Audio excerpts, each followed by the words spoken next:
کو آپ بڑے اچھی طرح سے سمجھتے ہیں. سب سے پہلے تو ذرا یہ کلیئر کر دیں کہ 250 پر آنا تھا ڈالر نے, 330 340 تک پہنچا ہوا تھا, وہاں سے نیچے آیا اور یہ مڈ اگست سے ایک دم شوٹ کر کے اوپر گیا, پھر اس کے بعد نیچے آنا شروع ہوا اور یہ اطلاعات تھیں کہ یہ 350 تک جائے گا, لیکن 250 تک جائے گا, لیکن یہ اب دوبارہ سے 289 پہ پہنچا ہوا ہے اوپن مارکیٹ میں. تو اس کے پیچھے کیا سائنس ہے؟ یہ 250 تک آتا آتا 290 پہ پہنچا ہوا ہے.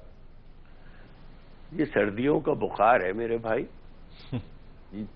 لٹرلی, کیونکہ اس بخار کی جو انڈرلائنگ ڈیزیز ہے اس کو ہم ٹریٹ نہیں کر رہے. ہم صرف ٹیمپریچر دیکھ رہے ہیں, 102 ہو گیا, 104 ہو گیا, 105 ہو گیا, اس کے لیے ہم پیناڈول دے رہے ہیں. اس اکانومی میں ابھی تک ایسا کیا ہوا ہے پچھلے 1.5 سال کے اندر کہ ڈالر شوڈ بی ایٹ 250؟ اس اکانومی میں ابھی تک کیا ہوا ہے کہ inflation should be down? What have we done for this economy except talk? کیا کیا ہے ہم نے؟ اسمگلنگ روکی ہم نے. اسمگلنگ روکنے سے پوری اکانومی صحیح ہو جائے گی آپ کی؟ پہلے تو دنیا کو یہ بتائیں کہ what percentage of our economy is smuggling. It is minuscule, 1.5 1.6%. We are an import based country.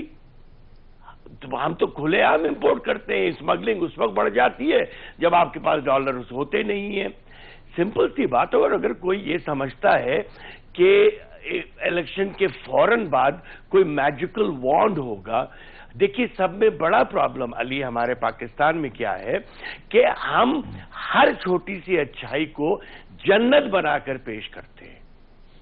نہیں کر سکتے, اس لیے کہ economy is directly related to perception. جب آپ غلط پرسپشن کریٹ کریں گے تو آپ کا